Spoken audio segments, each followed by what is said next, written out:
And we're live. Welcome back to the LOOPcast. It's Tom, Eric, and Josh. The gang is back together. We have a fantastic show for you today. Trump had a press conference and revealed, yes, he is still alive. There's been a remarkable attention to detail amongst mainstream media suddenly when it comes to the president's health because he wasn't in front of cameras for 3 days. But at said press conference, we have striking narco terrorists. We have Spaceforce moving to Bama, and some new activity on the National Guard movement, potentially to Chicago or Baltimore, which all of which we intend to cover thoroughly.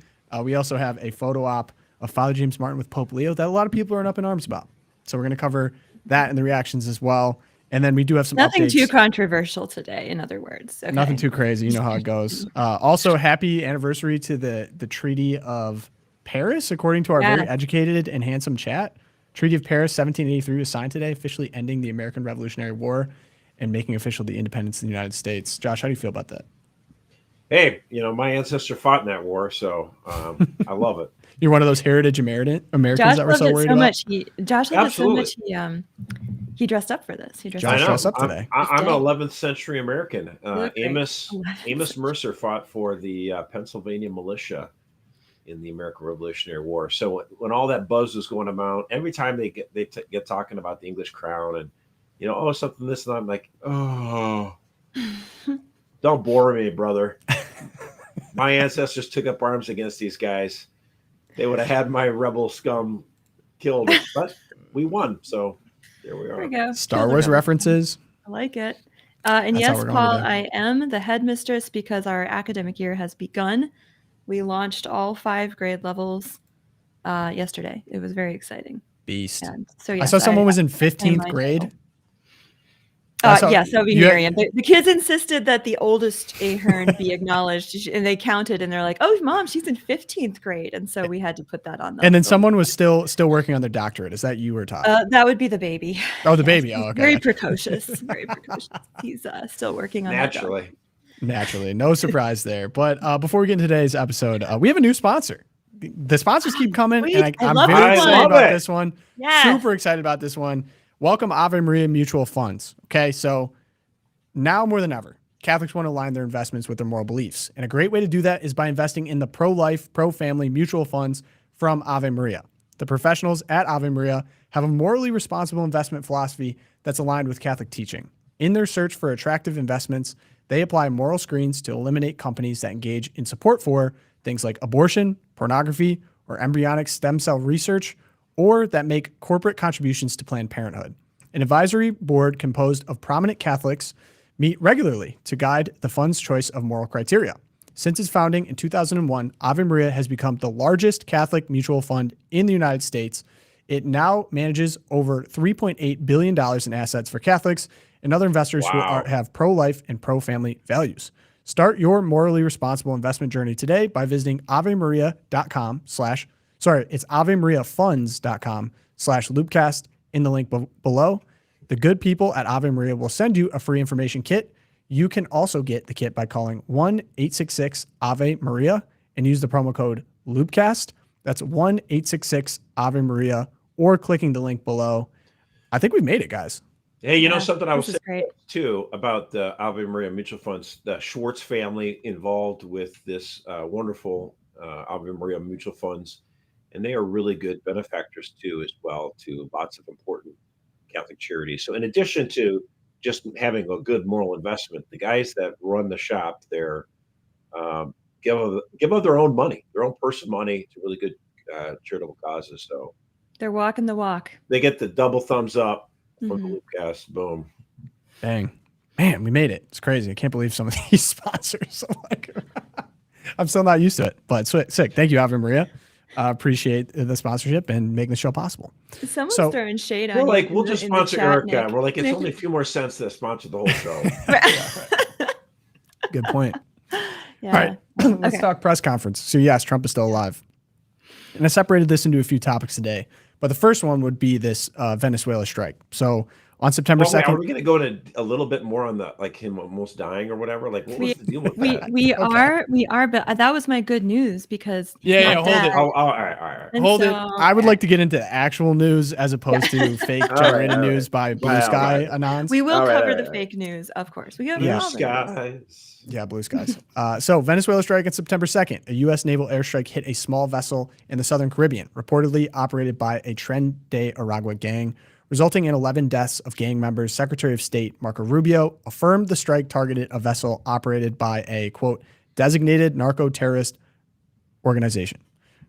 And as of the New York Times, U.S. surveillance aircraft and other sensors have been monitoring cartel maritime traffic for weeks before the strike, said the official, who spoke on condition of anonymity to discuss operational details.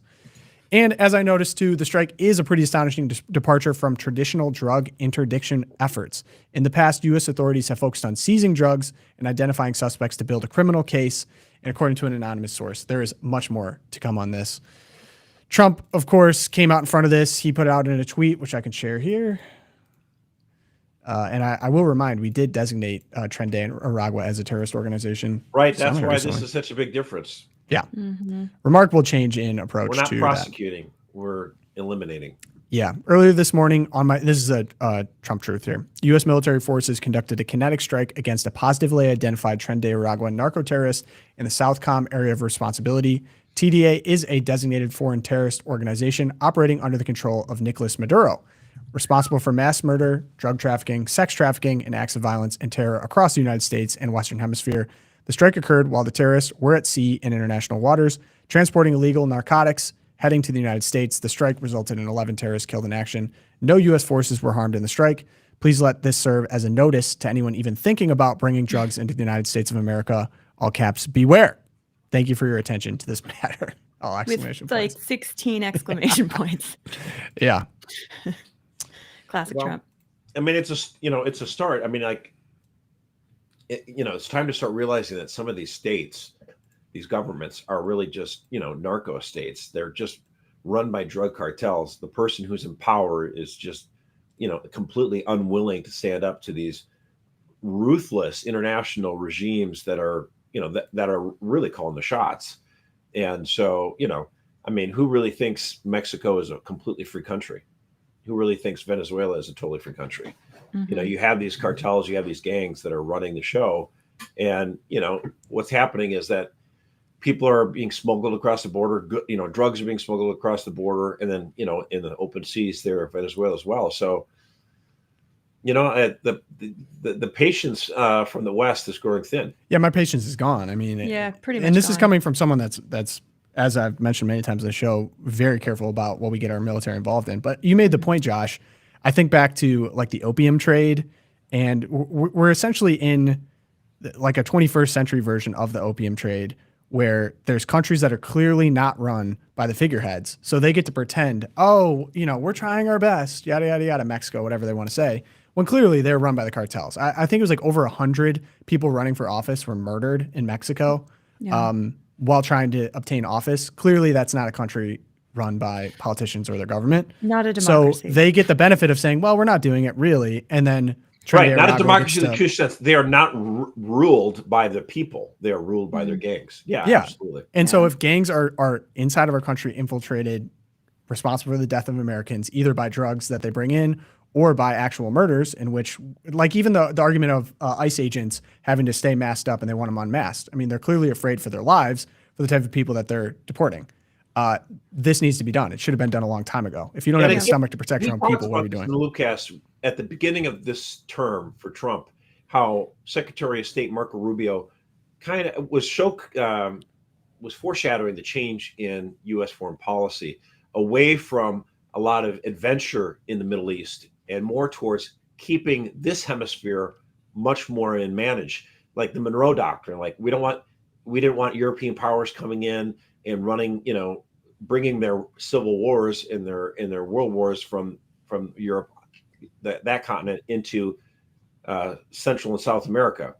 Well, that's not the problem today. The problem today is these drug companies, these drug cartels that are, dealing in human trafficking, dealing in misery, dealing in drugs.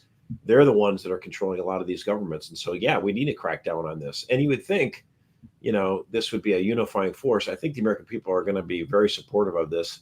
The left will just hate everything Trump does, but I think in fact, it already does with Venezuela. So we also got the same day as the strike, we got this federal appeals court blocking the Trump administration's deportation efforts under the Alien Enemies Act, right? So the Trump administration wanted to use this 18th century act to deport Venezuelans who were tied to criminal gangs, arguing that we were actually under invasion. So we're in a state of basically combat with these gangs. But this court comes in and they're like, this doesn't apply at all absent war or invasion. Of course, the Trump administration's like, no, it's an invasion when we have millions of illegals coming across the border. The circuit judge, this was great. Leslie Southwick, writing for the 2-judge majority, rejected the Trump administration's assertion that the Venezuelan gang, Tren de Aragua, had engaged in a predatory incursion on the U.S. soil. She was a Bush appointee, George W. appointee. And the third judge. Bush wasn't batting 1,000, was he? No, not on the judge picks. That's for sure. He needed a lot of help on that one. Also interesting that Maduro, the Venezuelan president Maduro, speaking of the Trump administration, has basically said he is a leader of Venezuela, but also in these gangs. We actually have a bounty out on his head of $50 million.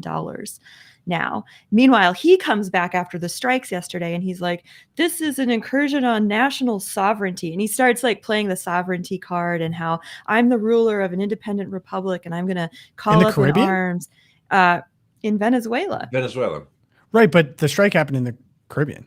Yeah, it was on Venezuelans, though. Well, and for sure, we've been building up over the last few weeks our military presence in the South Caribbean precisely to stop people coming from Venezuela up to the United States and other free countries around the Gulf of America. And so he's like, look America out. First. Yeah, America first. Yeah, I'm all for this. This is in the second element of this too is funny. You mentioned all our foreign excursions, especially in the Middle East, but just about everywhere, not our own country. The other thing that people are getting mad about is the National Guard basically eliminating crime in DC. And I saw someone tweet, there's more National Guardsmen deployed in our own country than abroad for the first time ever. And I'm like, it's almost like I've voted for. It's almost like that was the purpose of our National Guard. The purpose of a system is what it does. Yeah, it's almost like this is exactly Guard. what I voted for. Well, even the DC mayor said cooperate with the National Guard now. I was like, oh, yeah, definitely. So the next topic that came up was sending in the Guard to Chicago and Baltimore. Is he still going to do it? There's some legal challenges going on right now. Is it still going to happen? So actually Monday on Labor Day, City of Chicago saw some protesters hit the streets under banners, "Workers over billionaires" and "Hands off." The purpose of the protest was to call attention to the very low minimum wage. Many were reporting it as a reaction to Trump's decision to go and clean up Chicago. So here you have Trump in this press conference addressing that. I'll play the clip. Obligation. This is mind up on Chicago, though. Well, we're going in. I didn't say when. We're going in. When you lose, look, I have an obligation. This isn't a political thing. I have an obligation. When we lose, when 20 people are killed over the last 2.5 weeks, and 75 are shot with bullets. So let me tell you a little story about a place called D.C., District of Columbia, right here where we are. It's now a safe zone. We have no crime. It's in such great shape. You can go and actually walk with your children, your wife, your husband. You can walk right down the middle of the street. You're not going to be shot, Peter. You're safe.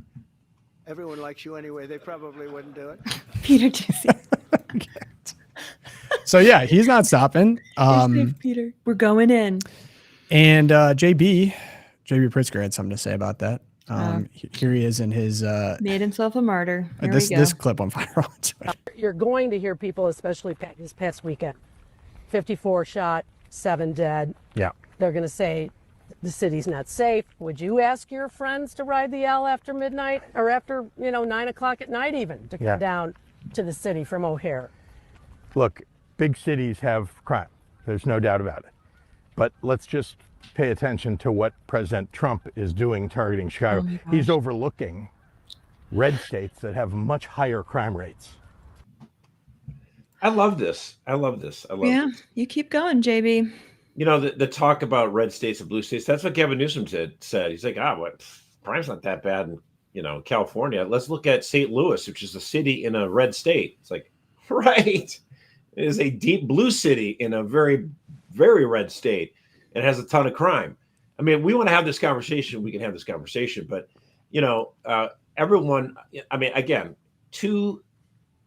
we get kind of numb to the crime. Mm-hmm. So these people are protesting on Monday saying we don't want Donald Trump to send National Guard troops in to Chicago like he did for DC. And in DC, we saw a massive change in reduction in crime.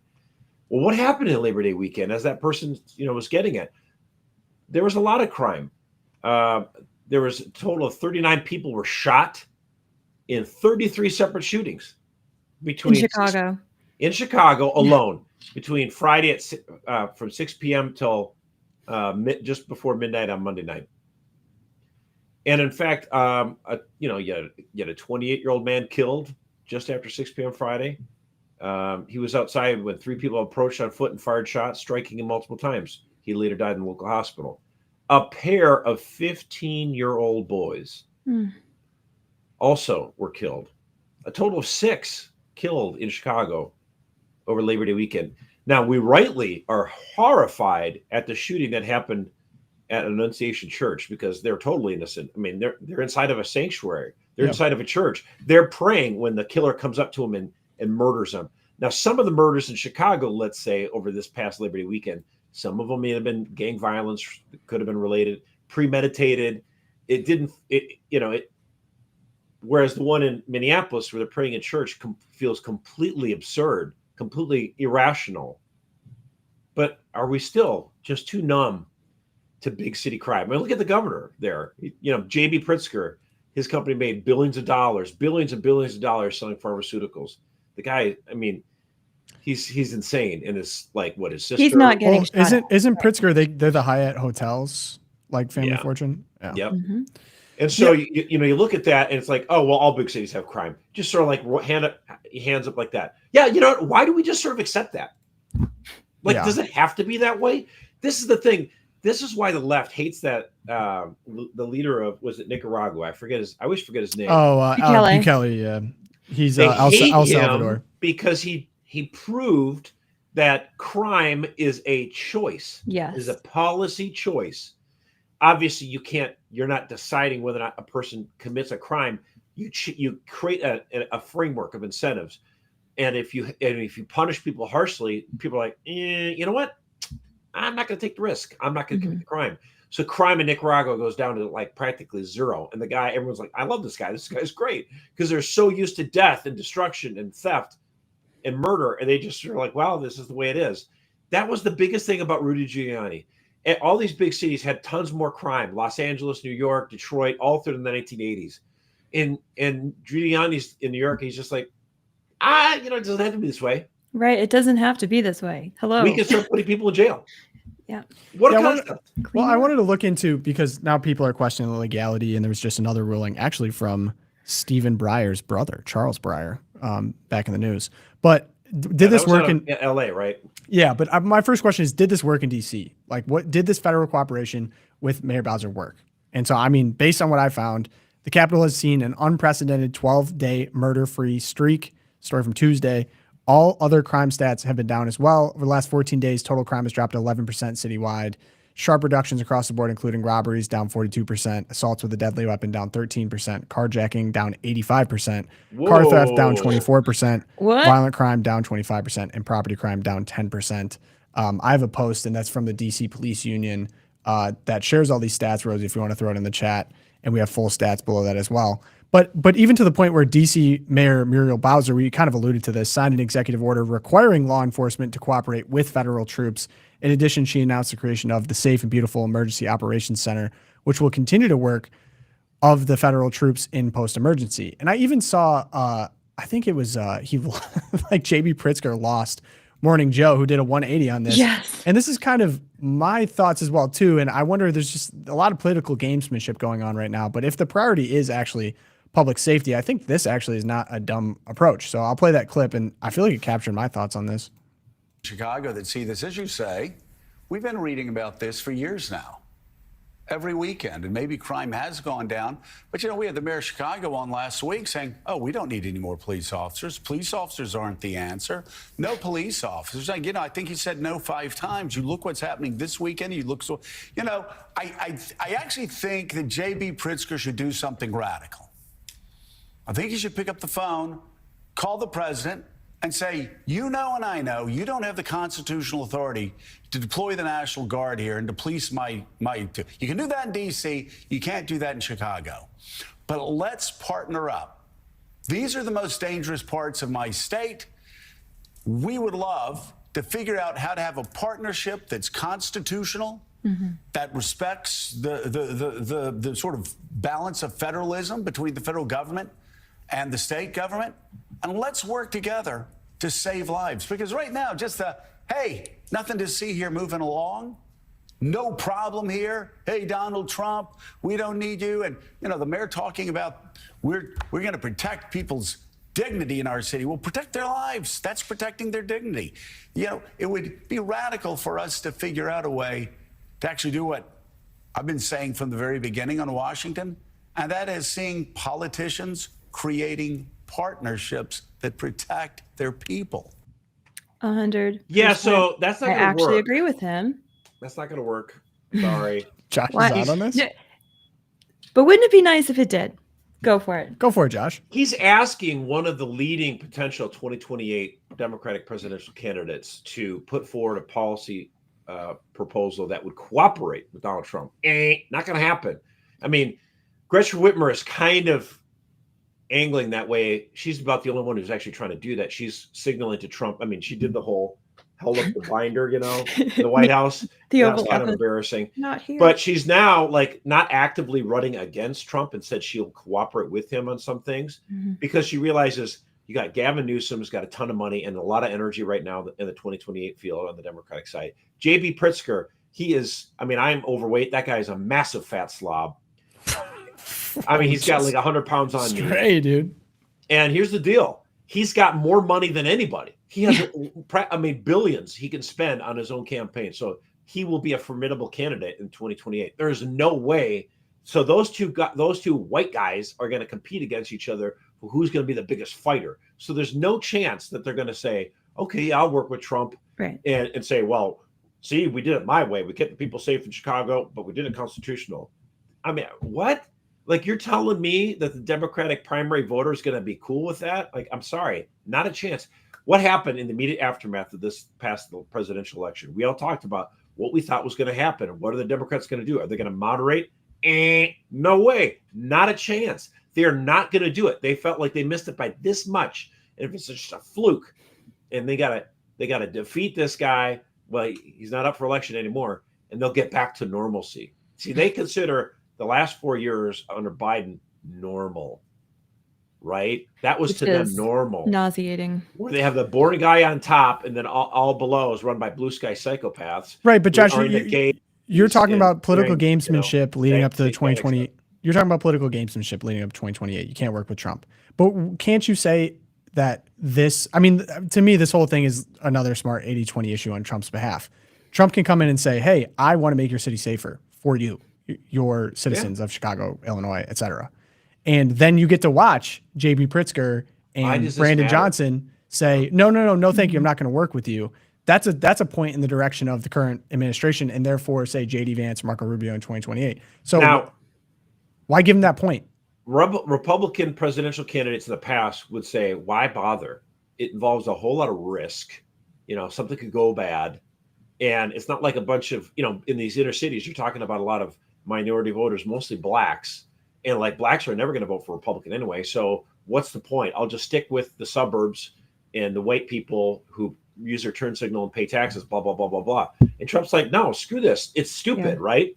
And by the way, what happens? You actually do win some black votes. Donald Trump has done better than any Republican since Nixon on winning black voters. Right. And Hispanic voters have moved so far his direction. So it is making a difference. And here's the thing that you don't understand. it's not just that you win black voters, and they do, because they're like, thank you for caring about my city, thank you about caring about crime. So he won some voters. It's not going to make a difference because he's still not going to. The Republican candidate is still not going to win the state of Illinois in the 2028 election. But voters all across the country see this kind of stuff, number one, and they appreciate it. And the fact is, when you're talking about somebody who's voted Democrat their entire life, you may not convince them to vote Republican the first time, but you might just get them to stay home and say, you know what, I don't know if I can vote for you, but I'm not going to vote for these guys. I'm going to let them fail. So that, to get someone who always votes Democrat to vote Republican is winning 2 votes. It's one less vote column in theirs and one more in yours. But even if they stay home, they're like, I can't support Brandon Johnson as mayor of Chicago and J.B. Pritzker as Pritzker, governor of Illinois. They're being idiots. So I think, again, it's good policy. It saves lives. That's the biggest thing. The reason I like it. But it's also good politics. 100%. Actually, it's funny. Yeah, we're talking about not specifically this policy about whether or not we should send international troops into Chicago, but the Bulwark editors. These are the guys, the Bulwark magazine. These are the people, the never Trumpers. They're the ones who pine for the days of 2005 when Bush and Cheney were bombing foreign countries left and right. Yeah, and they were talking about not so much this situation with Chicago, which again they're being insane. They were talking actually about all the wish casting. All the Democrats on Blue Sky were hoping that actually we haven't seen Trump, because Trump has been this omnipresent force every minute, every day. And then for like 3 days in a row, he's like, no one's heard from him. No one's seen him. Oh my gosh, maybe he's dead. And they start wishing that he's dead. They're like, I hope he's just gone. Wish casting, good word. Longwell from Bulwark is on this podcast with these other 2, never Trumper types. And she's like, just imploring the Democrats, like, you need to convince America, she says, that these Republicans are the insane party. Your one job, Democrats, just be the normal party. Which the other never Trumper said, we are so pleased. I'll let you figure out what that is at home. But just that can't do it. You have one job and you can't do it. Yeah, I spent the whole weekend wishing for the president's death. Awesome. He just probably had a head cold like me, Yeah, I don't know. LOOPcast it's so funny. People are like, oh, pictures of him. He looks terrible. I was like, well, he's on camera all the time and he's 80. Yeah. So, and a remarkable attention to detail. Just truly remarkable. Like, they've lost all moral authority to talk about health scares. Yeah. One of the viral tweets on the Trump is dead hashtag over the weekend was, President Trump has a spot on his hand. The Queen of England had a spot on her hand, and then she died. Like, that was like, some real hard hitting internet diagnoses. Okay. They're loved. I mean, if you ever really just, I mean, go over to Blue Sky sometime if you really hate yourself and just start reading some of these lefties. I mean, they are just bananas. And that's one of the things that Ezra Klein is like one of the least psycho lefties. And he really did. He spotlighted the problem that the Democrats were going to have right from the beginning of the Biden administration, because he said the new Biden administration was going to be staffed by tens of thousands of people who are like your typical Blue Sky screamers, psycho lefties, who are filling the Biden administration, but like they have no concept, no idea how Joe Biden actually managed to win the Democratic primary, because the average left-wing Twitter or Blue Sky user is totally psycho. And they're not the average like black Democrat from South Carolina that voted for Joe Biden because, he was Barack Obama's running mate, so I'll vote for him. Right. And you ended up with the Biden administration's policies over 4 years was an absolute total difference from like the voters who voted him into power in the primary. So, I mean, you had that disconnect. And again, Blue Sky, I mean, that's a big problem. The majority of online activists from the Democratic Party are total psychos. Yeah. And just for the listeners, if you don't know what Blue Sky is, so Blue Sky is like it's probably the Twitter... better you don't, but yeah. Yeah. So like when Elon Musk took over Twitter and everyone freaked out, the leftists were like, we got to start our own little platform. And so that's Blue Sky. So that's like refugees from Elon Musk, which tells you pretty much all you need to know. about what goes on at Blue Sky. Just imagine 10,000 hall monitors screaming at each other and policing their content. Yeah, and hall monitoring each other. It's hysterical. It really, if you do need a good laugh, it's a little depressing, but yeah, yeah. Like JD Vance was like, posted on the Blue Sky and then he was booted out like 30 minutes later and then they let him back in. And it's like, was pretty funny, actually. That was a great troll. I got to round out this section. Spaceforce. This was my favorite. Let's do it. HQ is moving to Alabama. Okay. Yes. Huntsville. Bama. Rocket City, as it is now known. So this announcement was made at this press conference. The unit is responsible for defending U.S. satellites and conducting military operations in space. Will relocate to the Redstone Arsenal base. This is also the home of NASA's Marshall Space Flight Center and the Army Space and Missile Defense Command, aka making a lot of sense. So I was even looking into this. I was like, I remember this was kind of announced, and it was.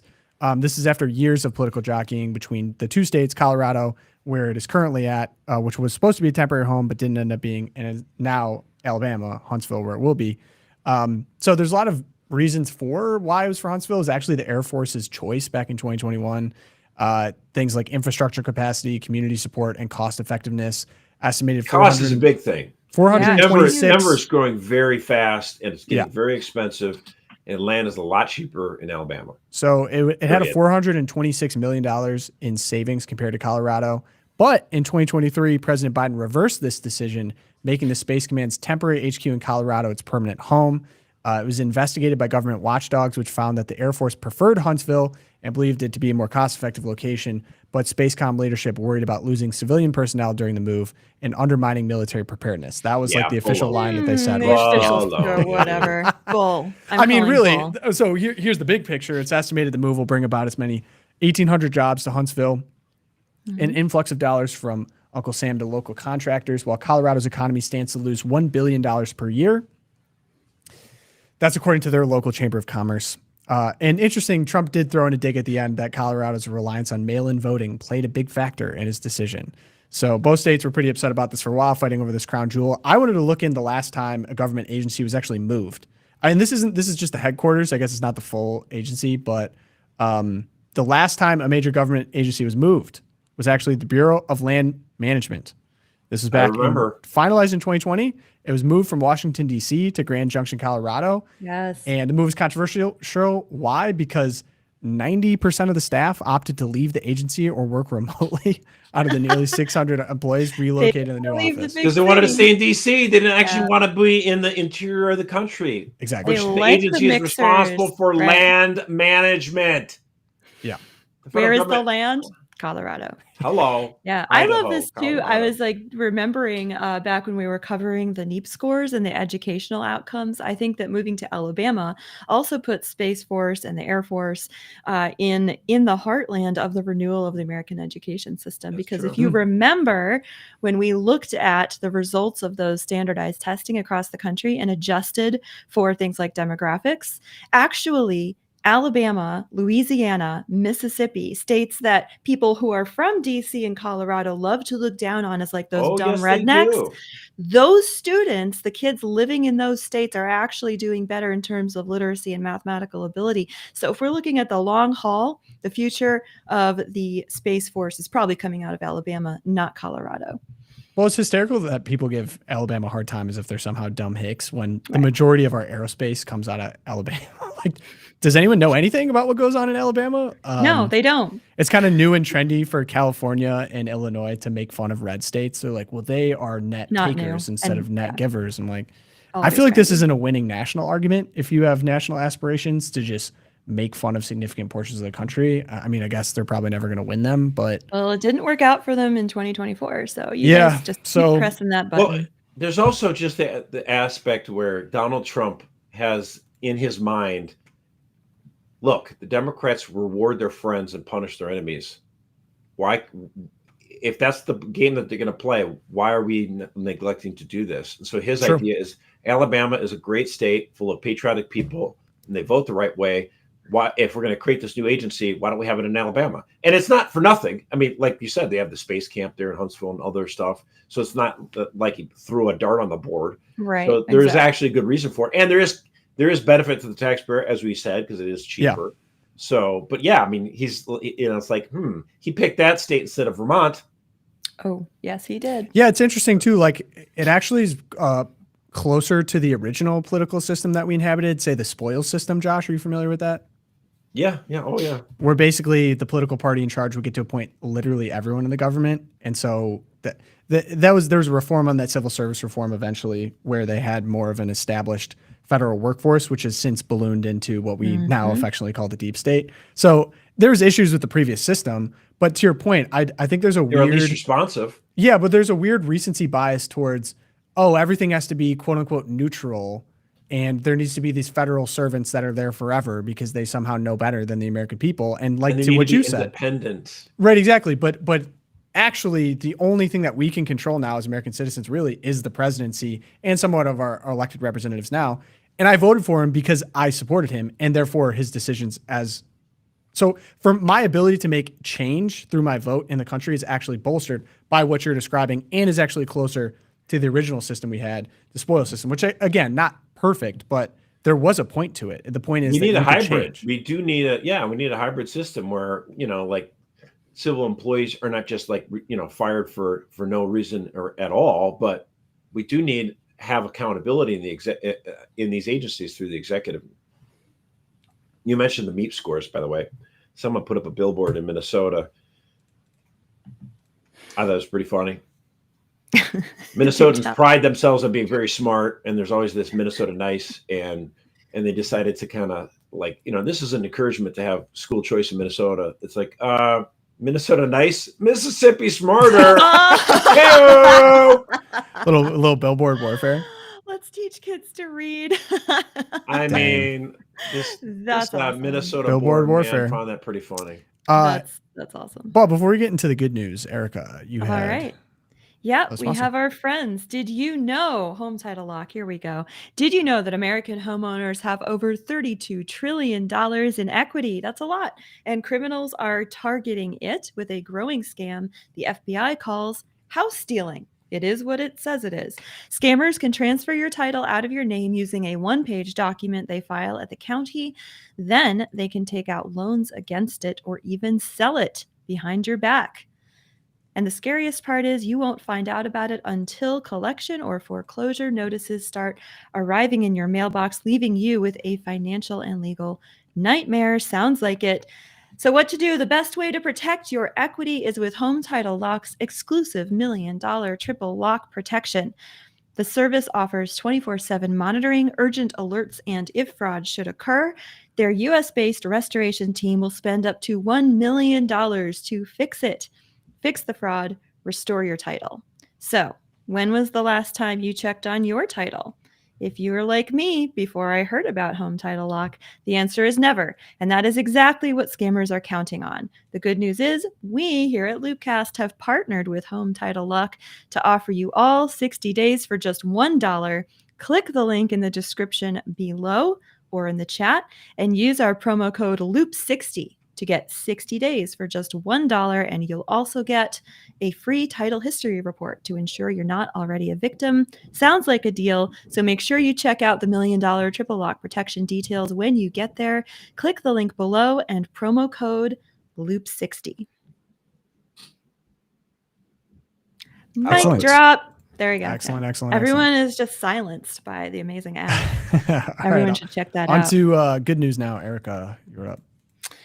Good news is coming. Well, I mean, mine was that Trump's not dead, because to me, that's really good news, since I'd prefer that he. I can. And other good news were the incredible. I can alley-oop you to Michael Burbage on. That was supposed to be B block, but I'll hit that too if you don't want to. But okay, yeah, no, that's fine, because I actually like one of my favorite things is when the leftist media puts out headlines reacting to stories that just make my heart sing a little. So could you please pull up the Politico headline from the Trump is not dead story, because this just this was it makes me so happy. Headline: Politico, Trump denies he's dead. Dude. How many writers came up with this headline? Guys, not one, not two. They had 3 of their senior White House writers working on this story. Trump denies he's dead. Man, Mark Twain would love this. Say that. What would This Mark is Twain hysterical. say, Josh? Mark Twain, what did he say? Rumors of my death have been exaggerated. Yeah, Oh, they're highly exaggerated. so he would love this headline. Dude, so funny. I love that. That was a little He would smile whirl in his my day mustache. yesterday. And then, of Trump course, you know, denies they get he's into dead. it. All right, Hilarious, man. Josh. All right, That- okay, send thank it you to for that, Erica. That was a great You're headline. welcome. Little pick me up. Okay, Josh, you're up. Well, some good news. Finally, you know, guys, you know, back to school, all this stuff. There's always help for moms. Finally, someone's come up with a help desk for men. Dude, Roll the Josh, tape. your for men. taste in funny videos for good news are so boomer coded, and I love it. What do we got? Some common action. Thanks for calling Help Desk for Men. This is Mark. How can I assist you? Yeah, this is Dave. My wife Crystal asked me to pick up something on the way home from work. I already forgot, and I can't ask her because she says I never listen. All right, I'm going to say some common items. See if any of these ring a bell. Milk, bread, eggs, sugar. Starbucks latte. No, that's not it either. Do you have kids, Dave? Shh. I'm supposed to pick up Isabella from soccer. Oh, she's going to be pissed. She told me twice. I gotta go. Wait, do you happen to know what Try park? Woodbury Park. That is the closest field near you. Oh, I love this service. Thank you so much. My pleasure.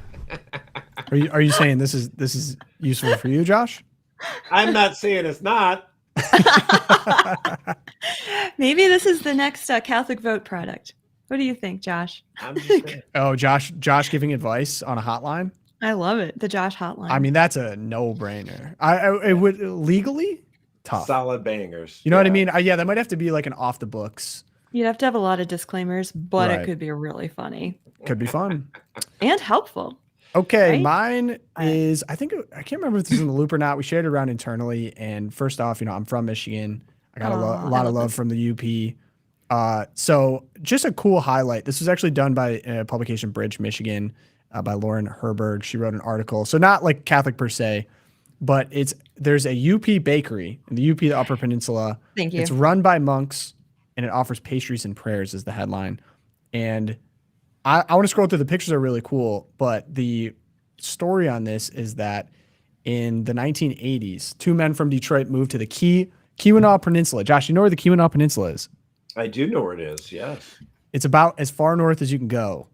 I mean, it's a good 6, 7 hours from me. I mean, Yes. it's- And Josh is up there. So it is remote.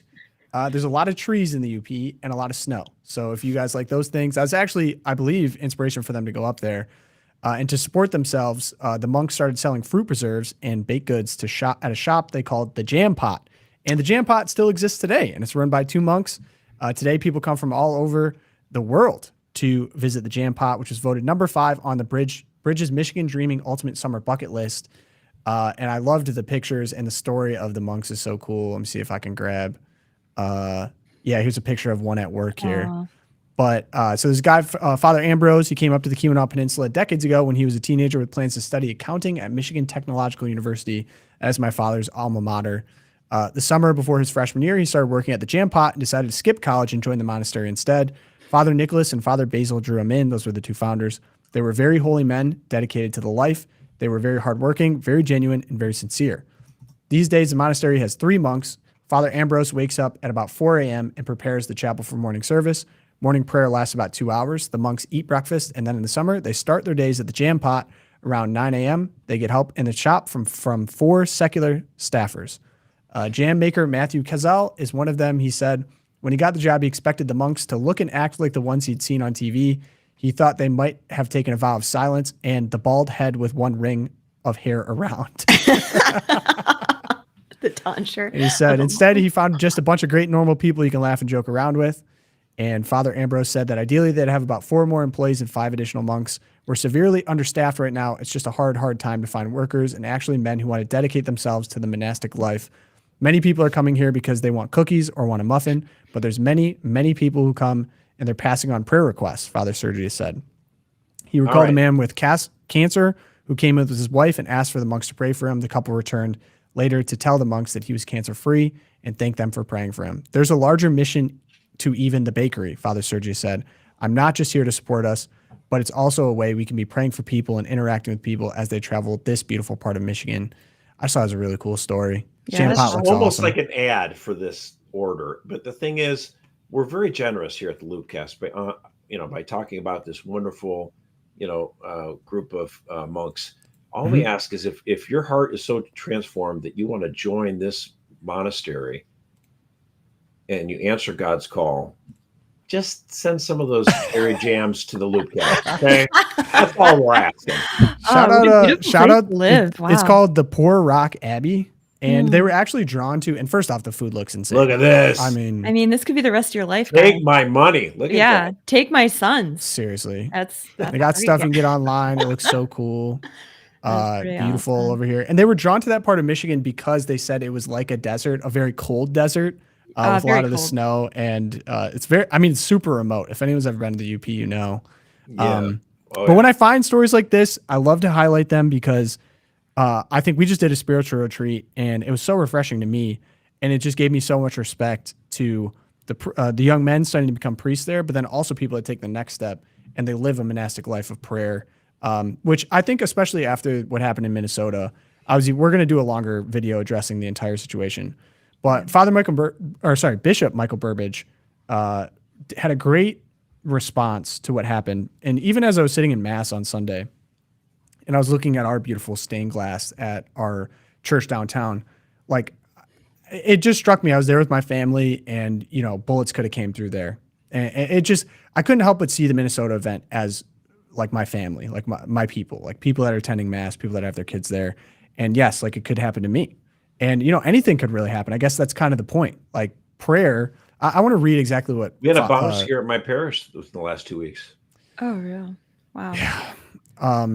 So great quote from him. As we continue to witness killings and violence in our country, we ask, what can we do to eradicate such evil? Regrettably, I have seen some elected officials and media personalities dismiss the power of prayer.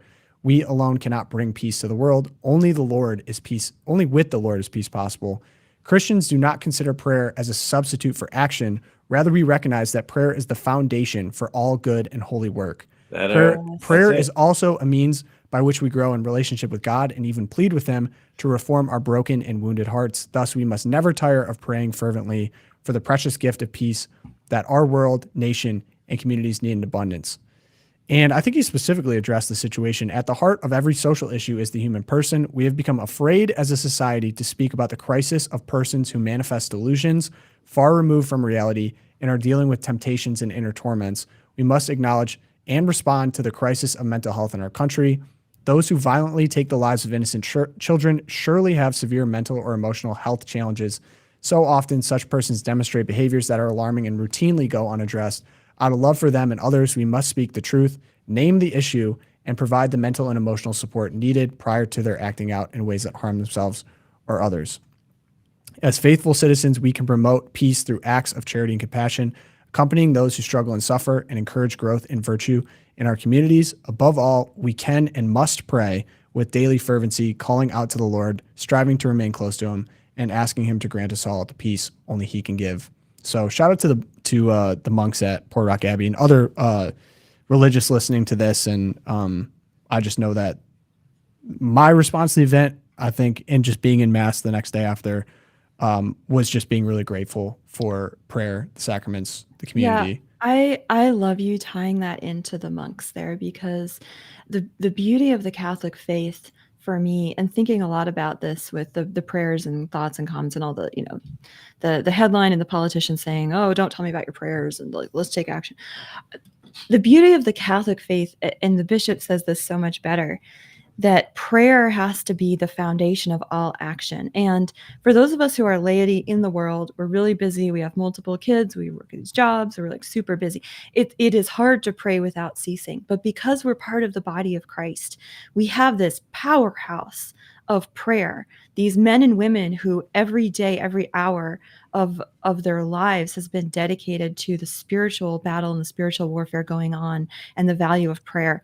And it's their existence and their vocation that is the drive and the soul of what we do out in the world. And I'm just at moments like this with the shooting, and we've been working on the script. That video is coming out on Saturday with the Weekend Loop, so make sure you're subscribed to the Weekend Loop to see sort of the CatholicVote take on this. But what a privilege to be able to face such evil with conviction and joy, and knowing we have the help of God in prayer. So yeah, thank you for Actually, tying that sometimes in. it's easier to see the power of prayer in its absence because Yeah. you know, you have those monks that are dedicating their lives to prayer. And look, the Second Vatican Council, I'm not trying to get into that right now, but one of the immediate aftermaths of that was that tens of thousands of religious thought, well, what's the point anymore? They get rid of the habits, they kind of give up their vocations.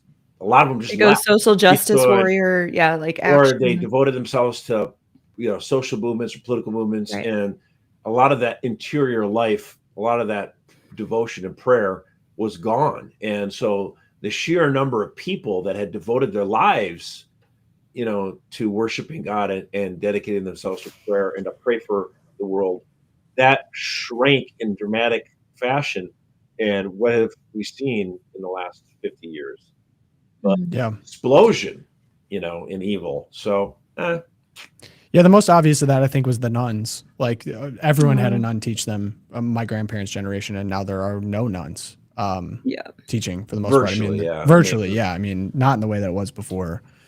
So anyway, I want to grab this before we get into the Twilight Zone. So this kind of made the rounds, and I feel like it does every time.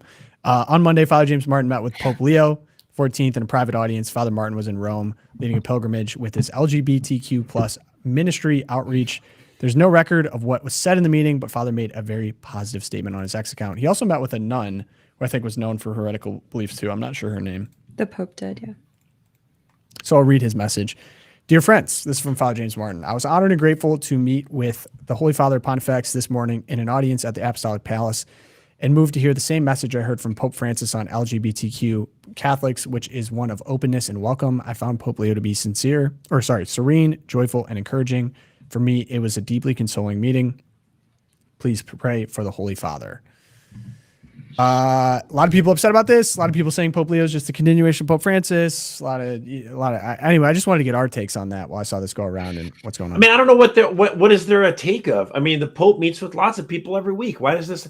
I mean, people like, and the thing is, the Pope doesn't necessarily comment on every meeting he ever has, and so the advantage is you can take advantage of that. In other words, you can say, well, I met with the Pope and we talked about this and that, and the Pope was very nice and courteous to me, and therefore he must obviously agree with me. Not necessarily. He's just maybe just a nice guy. I mean, the Pope will meet with Fidel Castro, for crying out loud. I mean, like, the Pope meets with everyone. Like, that's just who he does. He's the listener. He wants to get it from everyone. He wants to hear what everyone has to say. And he wants to have all perspectives because there's more than one person. So this idea that, obviously he endorses his agenda, there's no evidence to point to that. Right. And the fact that Father James Martin is like couching, this is all self-reported by him. Right. And of course he's going to couch this as, he told me to continue what I was doing. And you're like, okay. But of course, the implication being that everything Father James Martin says coming out of outreach, again, we know what Father James Martin is about because he said it himself. And you can go watch my analysis of his interview with Ross Douthat from earlier this year, where Ross actually got him to say, yeah, we want to change church teaching on this. Pope Leo has already been very clear that marriage is between one man and one woman, that we are created male and female. So, until we hear otherwise, I'm going to stick with that. I thought it was also interesting that this week the Pope announced that he's awarding Catholic speaker, researcher, amazing intellectual Mary Rice Hasson with the Cross Pro Ecclesia Award, which is one of the highest papal honors for the laity in the church. And for those of you who don't know who Mary Rice Hasson is, you are missing out. She's amazing. She is a force to be reckoned with for traditional church teaching, primarily on sexual ethics, but really on anything. She's written so widely. She's been an amazing advocate she works at Ethics and Public Policy Center, Person and Identity Project. She's been Franciscan University. She's been a visiting fellow there. And for her to receive this award, it's not an award I would have expected the Francis Pontificate to give to her. So to me, this is a countersign to the self-reporting of Father James Martin. I'm going to withhold. Yeah, like after Francis, I'm not naming any children after any living figures in the church. Even Cardinal Burke, I'm going to wait till he's at least beatified before I go like naming babies after anyone who's alive. Anyone, like, but I'm not freaking out about Pope Leo because of this one post by Father James Martin yet. Remains. I think it's a little premature, and I think I want to say the reaction of some people, in some sense, makes sense because he's been so openly heretical for so long, and seemingly promoted by previous pontificate. And I think that's really frustrating to people that are dealing with the fallout of the sexual revolution and the impacts that's had maybe on family members or just on the family in general and society. And so I want to say, like, I don't want to completely dismiss people that are still sensitive about it. I think it makes a lot of sense. But I think everything you said is true. And Father James Martin has a long and storied history of self-promotion. I mean, he's a total snake. That's all he does. It's like say things from his own vantage that you can't completely discount. But fortunately, Catholic Vote, we did an outreach expose on his quote ministry, which I think we're going to throw in the chat here, is fantastic. And then Erica's treatment in the deep is fantastic as well. So I would say, yeah, Josh's point, he meets with a lot of people, and then people know what the photo op would be. Is like, I actually prefer a Pope meeting with just about everyone, especially one that has been super encouraging so far in many different aspects and seems to be very genuine, thoughtful about his approaches. So I think I also saw something, he kept the same calendar as Pope Francis, so he still honored the appointments that were made before his death. Sure, and I think the frustration that some of the traditionalists and the conservatives have is that Pope Francis, I believe, allowed and started some fires, and Leo is not immediately coming with a massive fire hose. Yeah. He's letting some of these fires just kind of peter out on their own, because maybe he wants to address something else first. Maybe he wants to deal, maybe like he's spending his time in researching and focusing on another treatment of Rerum Novarum, because that he took the name Leo precisely as a tribute to Rerum Novarum, the previous Pope Leo XIII, because of all the massive artificial intelligence and all these other things that are, migration of people and, world economy. It's causing a lot of upheaval and plans to give more upheaval in the years to come. And so maybe that he wants to focus on that first. And I don't, when that first encyclical comes out, maybe that's why he's waiting on addressing sort of the James Martin stuff until after he gets that part done. I don't know. I'm just speculating. He may be a continuation of it. He may not be. But some of the response online is like almost reminds me of the early years of Francis, where it was like, I want to be the first one to show that I didn't trust this guy. Like, look, we should probably not jump the gun on all these things. Yes, be vigilant. Yes, point out the record. I think Christine Nile had a great little post about all the ways in which Father James was off his rocker on church teachings. I think we should make sure to mention that. But that doesn't mean Pope Leo's endorsing it. Yeah. Yep. Okay. Twilight Zone now. Josh. All right. So again, this whole thing about Trump, like apparently dying because, he was not in the limelight for like 3 or 4 days. Let's, and I talked about before on the MEEP scores with Mississippi, this whole nudging. Minnesota nice. Minnesotans love to brag about how nice they are. Here is Minnesota Governor Tim Walz. Josh. You get up in the morning and you doom scroll through things, and although I will say this, the last few days you woke up thinking there might be news. Just saying. There will be news sometime, just so you know, there will be news. You get up in the morning. He's talking about like the hope that you find the news that Trump has died. He was literally saying that. Like, that's what he's getting at. Like, you're doom scrolling through all this boring stuff. You're just hoping, maybe today will be the day. It'll happen someday. Just, you know what? This is a reminder for y'all. Just so you understand. It will happen, obviously. I mean, it's just it is a reality. At some point in the next 20 years, I'm sure, probably sooner, Donald Trump will finally die. And the left will celebrate. Oh, yeah. Like an absolute party. If it happens when he's in office, they will go bananas. So just bake that into the cake. Be ready for it. Mm-hmm. I just thought that was particularly noxious because, of course, I'm born in Minnesota. People in Minnesota like to brag about Minnesota nice, how nice they are. That guy almost was our vice president, and he was totally openly begging that Trump would be dead. Yeah, I love There's it a lot of too people that would privately do that though. Like they would do it. They would privately be celebrating, but more tactful. There's something so weird about Tim Walz. I cannot. He is the most off-putting. Nothing that he does really lands the way they think he wants to. His mannerisms are bizarre. His wife is really strange. He's been to China 30 times. There's something about him that obviously does not make sense. And I don't know why. It feels like someone's got blackmail on him or something. Exactly. Yeah. Like, why did they keep pressing him forward? I don't know who's pressing him forward. Who would think that he's possibly a good idea for this? Nothing about him makes any sense. Yeah, I feel like in 100 psyop. years, when historians, like good historians, are writing the story of the 2024 campaign, it's just going to be like a page turner, and no one will believe it happened. It's just going to be like, I can't believe this. Like, anyway, it's going to be crazy. Yeah, and the fact that so Tim Walz here, governor of a state where there was a shooting. He was campaigning on the opposite side of his political enemy, who had 2 assassination attempts at him, and now he's like, "Gosh, I wish he was dead." You're like, "Okay, keep turning up the heat."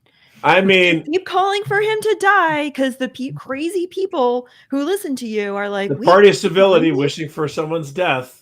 Oh Yeah, yeah. right. No, I love this. I love someone this weekend made a comment to me about how as they watched, Joe Biden and Kamala Harris leave the White House, they're like, well, there goes civility. I'm like, did you see Tim Walz? Oh my gosh. Yeah. Civility. Some does not make sense about him. And I don't know what. And it never will, really. And it never will. We're well past that. Mm-hmm. Erica, your Twilight Zone.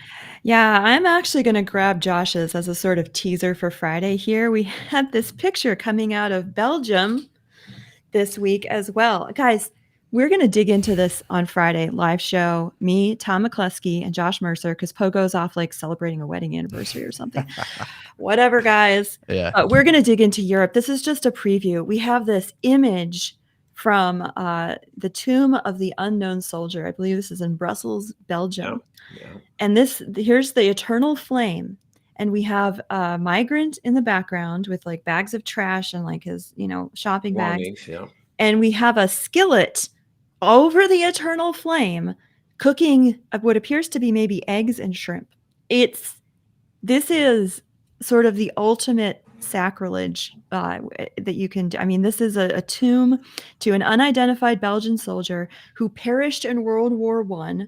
He's buried under this, and he symbolizes all the unidentified fallen Belgian soldiers, of whom there were many in World War I because they all died in the trenches and were buried in the mud.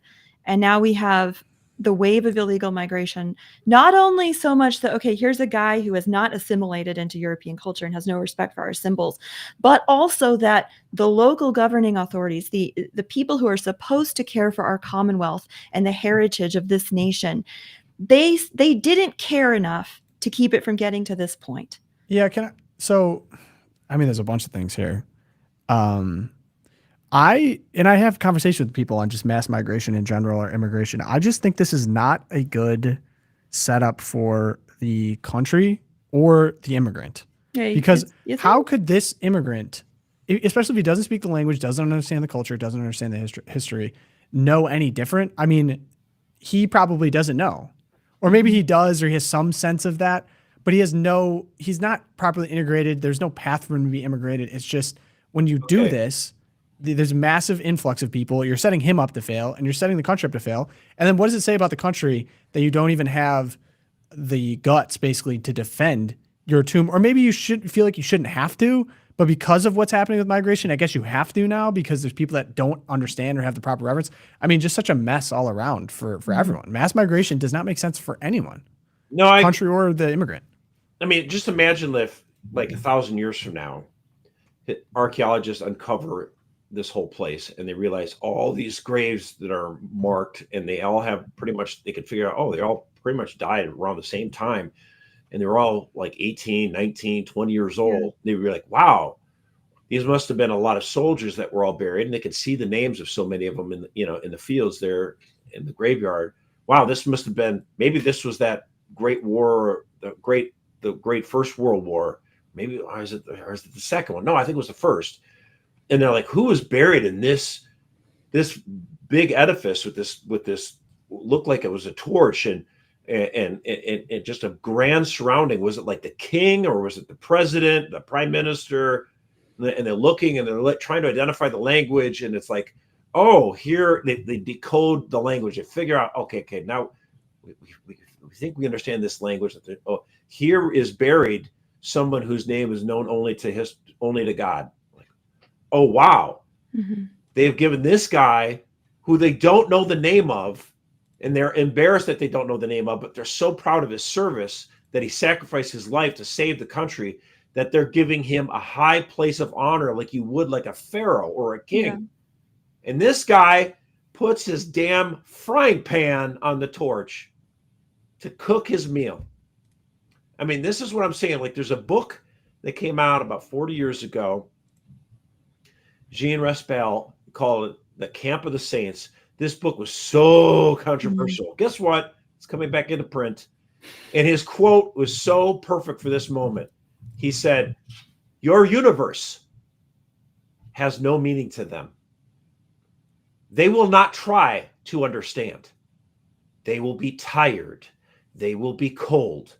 They will make a fire with your beautiful oak door. A warning.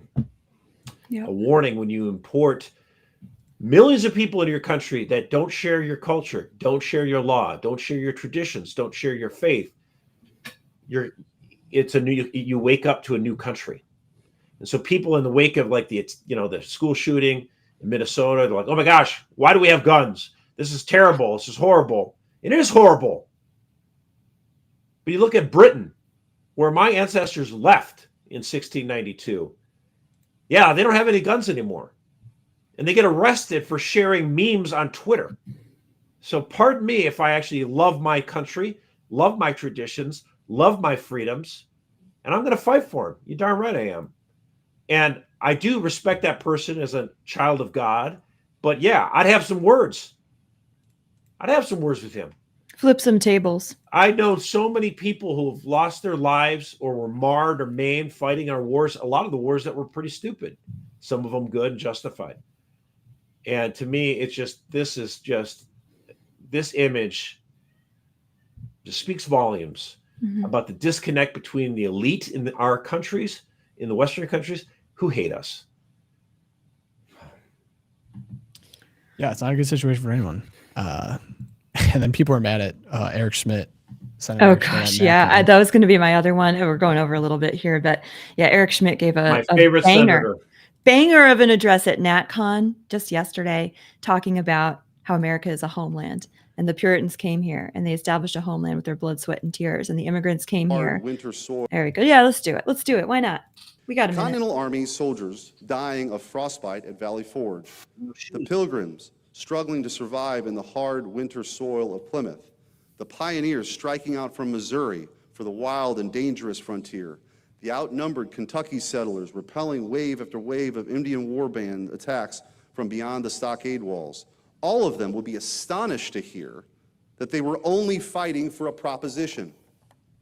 They believed they were fighting for a nation, a homeland for themselves and their descendants. They fought, they bled, they struggled, they died for us. They built this country for us. America, in all its glory, is their gift to us, handed down across the generations. It belongs to us. It's our birthright. It's our heritage, our destiny. If America is everything and everyone, then it is nothing and no one at all. I'll tell you this. If Vance doesn't pick Rubio as his running mate, he might just go with Senator Schmidt. When they tear down our statues and monuments, mock our history, and insult our traditions, they're attacking our future as well as our past. Amen, brother. By changing the stories we tell about ourselves, they believe they can build a new America with the new myths, a new people. But America doesn't belong to them. It belongs to us. It's our home. It's a heritage entrusted to us by our ancestors. It's a way of life that is ours and only ours. If we disappear, then America too will cease to exist. Sorry, some people thought this was racist? Yeah, you look at the comments on Twitter on this one, and they're like, oh my gosh. Someone who I literally don't even want to name, Joel Berry, is, hi, Eric, can you define we or us is? And go kill some more Catholics in Gaza. Seriously, this guy's insane on Twitter. But I don't understand why this is racist. Is it racist to say that white Protestants founded the country that we now inhabit? Apparently, yeah, it's totally racist. Why do people have to be embarrassed about that?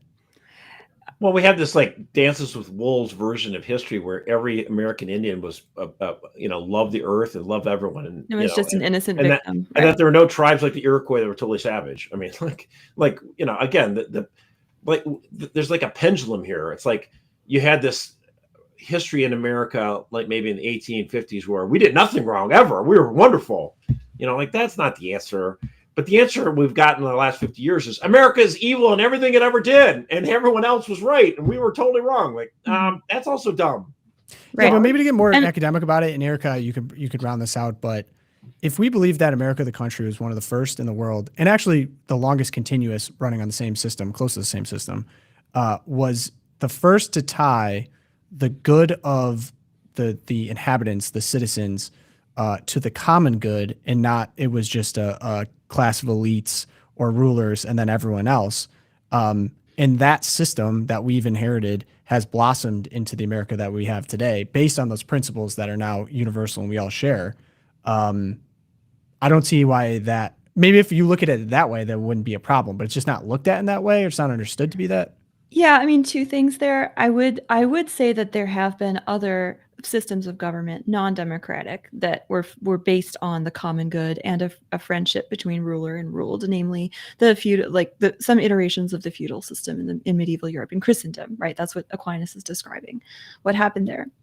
And then in the United States, I think when you read what Eric is saying, he is clearly addressing the issue of immigration, of breaking down borders, of turning the government into a system of reparations for this imagined, these evils, the unatoned evils of America. And you're like, have you never heard of the Civil War? Unatoned? Oh, we've atoned, right? We atoned. That's the checks at Gettysburg, baby. Yeah. And I think Eric Schmidt would be the last person to say, oh, only people who have like a DAR, like Daughters of American Revolution, or they had ancestors on the boat, the Mayflower, only those are Americans. That's not what he's saying. The genius of America is because it's founded on these principles, it is able to welcome and assimilate into the homeland and into the American vision people from all over the world.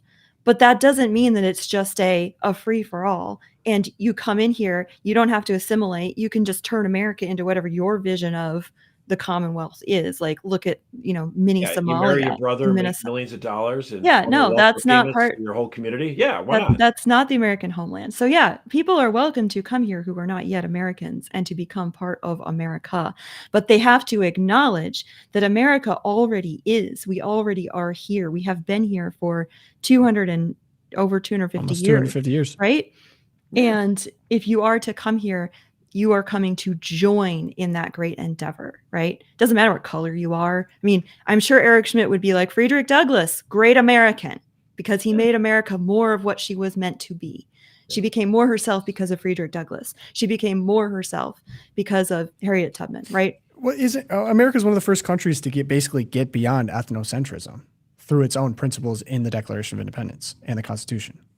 Well, I mean, sure. I mean, the policy of the United States was still very much pro-Western civilization, Western European countries. So, I mean, let's not pretend like they were, we love everyone equally. No. I'm saying eventually we progressed to that through using the principles laid out by the founders. Almost too much, because then we just assume that anyone who says I love America and will pledge allegiance to the flag, then they're just as American as everyone else. And you start to realize, you know what? If they come from a culture where they don't have understanding of rule of law, respect for privacy, freedom of speech, all this other kind of stuff, then you start running into some problems where, they just act out in public and they make a ton of noise and they don't have these sort of common sense things that we think are just natural, but they're not natural. They had to develop over the course of many, centuries of customs and mores, stuff that, you don't necessarily see on a civics exam or an entrance test for immigrants. and like, what the hell are with these people? Why are they going crazy? And it's not skin color. It's not that. It's like it's your culture. And we need to get back to more of that. I mean, that's what, progressing, to try to treat everyone as if they have that same aspiration to be an American. That's a good aspiration, but we got to be, a little bit more realistic about, the potential for them to actually assimilate. It'd be as easy for someone from Somalia to assimilate as it is from South Korea. It's probably gonna be tougher for someone from Somalia. It probably is. Probably. Well, actually, we have like the stats on that. Quick correction, Emily in the chat. America did not abolish slavery first. Josh, UK did, right? Well, I mean, I guess what is she getting at? Like, we abolished it. I don't know. I mean, I don't know. You first in the West. We're not the first. Emily? Yeah. We're definitely not the first country in the West. William to abolish slavery. Wilberforce. Yeah, no. Amazing Grace, great movie. But I'm wondering if she meant something else by that. Like, we first abolished slavery, then we, Then we did other things. Maybe that was what. All right. Sorry to jump on you, Emily. All right. My little history radar went up. I'll come in quick with this one. So we got Malcolm Gladwell doing quite a 180 on his trans athlete stance, which I thought was interesting. I'll play that. We did a replay of that exact panel at the Sloan Conference this coming March. It runs in exactly the opposite direction. And it would be, I suspect, near unanimity in the room that trans athletes have no place in the female category. I don't think there's any question. I just think it was a strange, the reason I'm ashamed of my performance at that panel, because I share your position 100%, and I was cowed. The idea of saying anything on this issue, I was I believe in retrospect, in a dishonest way. I was objective in a dishonest way.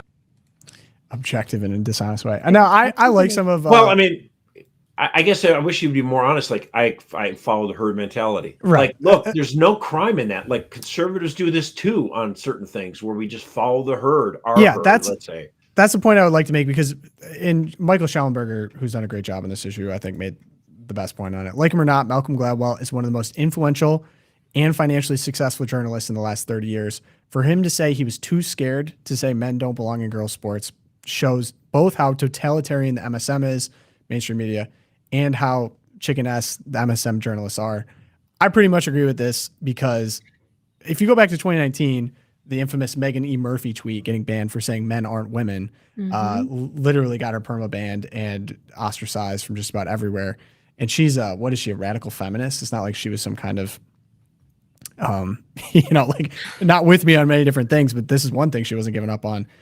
It will never cease to be amazing how a small group of highly aggressive and pathological people bullied all of high liberal society into denying basic reality. And such bullying was required to get away with their complete horror show of medical atrocities worse than any Cronenberg film against children and the mentally ill. And then he talks about the W Path files. He's a beast on this. Michael Schellenberger. Talk about someone who knows, but it does. And I will also like to say, yes. Oh, there goes Josh. Bye, Josh. I'm not even against people now coming out and changing their mind on this, even if they were wrong before, because I think Josh says it all the time. You got to offer people an off ramp. Right. And even if you didn't at the time have the courage or whatever to come out about it, come over to the side of reality, because as Michael Schellenberger has done in depth, there's real physical, material, spiritual harms to people that you went along with. Say either the women that lost out on opportunities, but also people who got chopped up as a part of this insane movement. And then literally we just saw in Minnesota, clearly a part of that narrative there. So I thought it was interesting that even, the great Malcolm Gladwell, or a lot of people that the most successful, the most influential, felt bullied as if they somehow didn't have a voice. Yeah. Or it'd be too much of a sacrifice to be honest about the obvious. I mean, nothing has been more of an obvious reality than watching a grown man say spike a volleyball at a girl's face is just like, what are we doing? And leave her permanently like injured in the brain. Right. It's right. So, hey, the pool's warm. Hop over. If someone's still on that, I don't know what to tell you. I think he's right. I think the public opinion has completely shifted on that because people are just, the issue's gone way too far. So happy to see him over on the side of reason, revisionist history. So Josh is out, but daily prayer we'll end with But if you want to support the show, go check out our sponsors, Ave Maria Mutual Funds and Home Title Lock. You can join the Champions Club. Best way to support us, CatholicVote.org/champions. That's where you can do that. I will be out Friday. I have a date with my lovely wife. We've been married for 6 years. Congratulations. So pray for us. You're going to enjoy that time off, celebrate the anniversary. But Josh and Erica, and if Tinfoil Tom gets out of a meeting he doesn't want to be in. Yeah. Come on, Tinfoil Tom. This will be way more fun. Way more fun than meeting on the Hill. Yeah, exactly. Way more fun. If not, it's just me and Josh talking about the demise of Europe, the UK, and we'll get some good news in there too. Yeah, always get the good news. Make sure you check out the Deep tomorrow. We are talking dead internet theory. It's going to be a banger. Which was like a really exciting topic for Simon and Tom as our resident Gen Zs. And I was not on board. I was pushing that, but for I was like, time. for the love of Tom, I'm going to do this. I did, and now I am totally enthralled. I said, so you guys have no idea what's here. I really had to push hard to get this approved. I was like, no, you don't understand. This is what's going on. So if that's enough of a tease, it's going to be a great video. Go subscribe on YouTube. And we post those on Thursdays at 4 p.m. And please ask you guys to support it. Go check it out. Erica does great work. Simon does great work. Simon the Goat. So we'll end with our daily prayer. So we have a prayer to Christ on the cross by St. Gregory the Great. I believe Rosa said is his feast day today. So we're going to end with that. Thank you for tuning in. In the name of the Father, Son, Holy Spirit. Amen. I beseech you, Lord Jesus Christ, that your passion may be a strength for me, by which I may be fortified, protected, and defended. May your wounds be food and drink for me, by which I may be fed, inebriated, and delighted. May the sprinkling of your blood be an absolution for my sins. May your death be eternal glory for me. In these may refreshment, health, zeal, joy, delight, and desire of my body and soul be mine, now and forever. Amen. Amen. St. Thomas More, St. Fidelis, Our Lady of Guadalupe, pray for us. Thanks for joining, guys.